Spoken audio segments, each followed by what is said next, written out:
उस्ताद है वो भी कभी कभी डंडा उठाता है। घर पर औलाद है, कहना नहीं मान नहीं, माँ बाप डंडा उठाते हैं, तो ये भी तो डराने के लिए उठा रहे हैं। क्या इनका उठाना भी नाजायज़ है?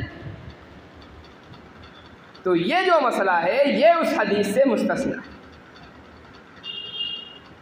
आप अहादीस मुबारका या कुरान करीम की जो तालीमात है उसको समझने के लिए ज़रूरी ये होता है कि उसका मकसद और उसकी जो गर्ज है वो समझ में आ जानी चाहिए। जाहिर है यहाँ पर जो मुराद है वो है सामने वाले को तकलीफ पहुँचाना। जाहिर है आपकी किसी से लड़ाई हो रही है, आपने चाकू खोल करके दिखला दिया, आपका मकसद क्या उस पर शफ़क़त करना? नहीं, आपका मकसद उसको तकलीफ़ पहुँचाना है। आप हमला करने के इरादे से हथियार उठाते हैं, डंडा उठाते हैं, तब भी तकलीफ़ पहुंचाना मकसूद है। और अगर हमला नहीं करना चाहते, डराने के लिए हथियार उठा रहे हैं, तब भी आप ये बतलाना चाहते हैं कि अगर तुम अपने अमल से बाज नहीं आए तो तुम्हें इससे मैं सीधा करूँगा। और सीधा करने का मकसूद आपका क्या होता है? क्या उसको सुधारना होता है? कतई नहीं होता। मकसूद आपका ये होता है कि तुझसे बदला लेने पर मैं कादिर हूँ और मैं तुझसे जब चाहे इन हथियारों के ज़रिए बदला ले सकता हूँ। माँ बाप डंडा दिखा रहे हैं औलाद को, उस्ताद कभी चपत दिखला रहा है, कभी डंडा उठा करके दिखला रहा है, तो ये भी डराने के लिए, इसमें कोई शक नहीं। मकसूद डराना यहाँ पर भी है, लेकिन यहाँ के डराने में और वहाँ के डराने में बहुत बड़ा फ़र्क है। माँ बाप अपनी औलाद को डरा रहे हैं, उस्ताद अपने शागिर्दों को डरा रहा है, तो मकसूद तकलीफ नहीं है, मकसूद उनकी तरबियत है, उनकी ज़िंदगी के अंदर सुधार पैदा करना है, उनकी ज़िंदगी को सही रास्ते पर डालना है।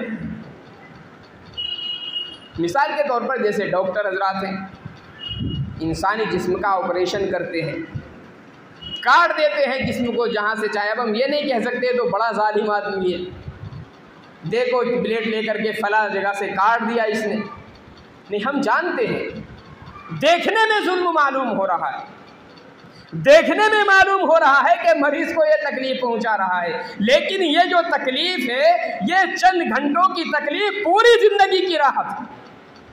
हम सब जानते हैं, डॉक्टर के पास जाते हैं, पैसा भी देते हैं, पेट भी फड़वाते हैं, कितनी तकलीफ़ों से वो गुजारता है, लेकिन डॉक्टर को हम कभी गालियां नहीं देते। डॉक्टर के लिए हमारे जहन में कभी ये ख्यालात नहीं आते कि वो जालिम है, क्यों? हम जानते हैं कि चंद घंटों की उसकी जो तकलीफ़ है वो हमारी पूरी ज़िंदगी के लिए राहत और आसानी। माँ बाप अपनी औलाद को मारते भी हैं, डराते भी हैं, लेकिन मकसूद तकलीफ़ नहीं होता। बज़ाहिर देखने में नज़र आ रहा होता है कि ये तकलीफ़ पहुंचा रहे हैं, लेकिन हकीकतन ये जो तकलीफ़ है ये पूरी ज़िंदगी की राहत और सुकून का सामान मुहैया करता है। माँ बाप चाहते ये हैं कि मेरा बच्चा जैसे भी हो, कभी खुशी से, कभी डरा कर, कभी मार कर, सही राह पर उसको लगा दिया जाए। उस्ताद चाहता ये है कि बच्चा जैसे भी कामयाब हो, कभी शफ़क़त भरे अंदाज में उसको समझाता है, प्यार भरे अंदाज में उसको समझाता है, सही राह पर लगाता है, कभी उसको बज़ाहिर तकलीफ़ भी देता है, बज़ाहिर उसको सज़ा भी देता है, लेकिन इस सज़ा का मकसूद हर किस सज़ा नहीं होता, बल्कि इस सज़ा का जो मकसूद होता है वो होता है उसको सही ज़िंदगी अता कर देना, सही राह पर उसको लगा देना। इसलिए ये जो डराना है, माँ बाप अपनी औलाद को डरा रहे हैं किसी अमल की वजह से, या उस्ताद अपने शागिर्द को डराता है उसके ना पढ़ने की वजह से या किसी शरारत की वजह से, तो उस पर ये हुक्म जारी नहीं होगा कि ये भी जालिम है।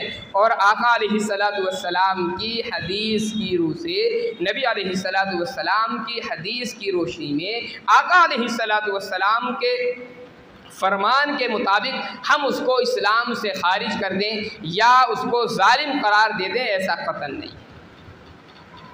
हमें हदीस जो है पहले उसके मत्न नज़र को समझना पड़ेगा। हदीस का शान वरूद समझना पड़ेगा, हदीस का मकसूद क्या है। अगर ये चीज़ समझ में आ जाती है तो फिर ये जो मसला है बआसानी समझ में आ सकता है कि ये दुश्मनी की गरज से किसी को हथियार दिखलाना है, किसी को डंडा दिखलाना है, किसी को यानी डराने की गरज से है, तो ये